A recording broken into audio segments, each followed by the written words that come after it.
Here we have slurs with articulation. Articulation usually falls within a slur, but accents and larger symbols may fall outside of a slur on the first or last note. Here you can see the staccato and tenuto falls inside of the slur, and the tenuto line itself falls in a space. Here, where accents are slightly larger symbols, they occur on the outside of the slur. Same with these larger symbols, they fall on the outside of the slur. Now here, for consistency, all the accents are on the inside of the slur. You don't want to mix the position of accents like this. Here's outside, in, and out again. So this is not good. For consistency, you want this. However, if you have only an accent on the first note, you should put the accent on the outside of the slur. Articulation is usually centered on the note head.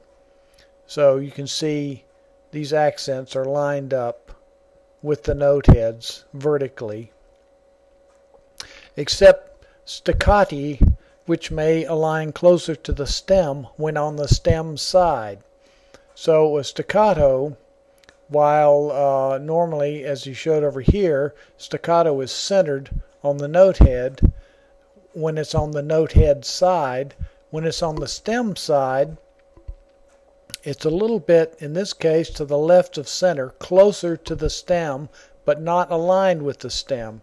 And I'm sure you'll see many examples where the staccato is actually aligned with the stem. That is a house style in some cases. But here I'm suggesting that the staccatos be aligned close to the stem, but not directly in line with the center of the note head.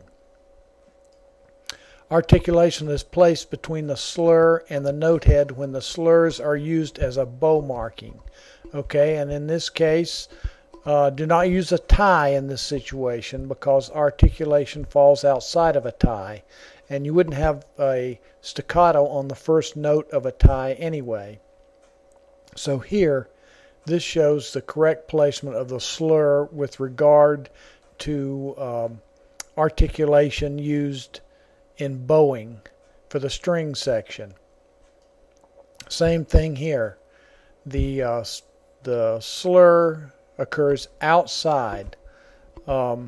Articulation may appear in a space within the staff, which we've already discussed up here at the beginning, but here this shows some other examples where here the staccato dots are in the F space. Here the tenuto lines are in the G space.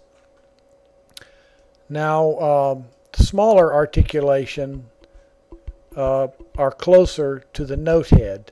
So a staccato is going to be closest to the note head, then the tenuto if you have more than one. If you had an accent here, the accent would go even further outside. So the larger the articulation, the further away from the note head is going to be when you have multiple articulation symbols.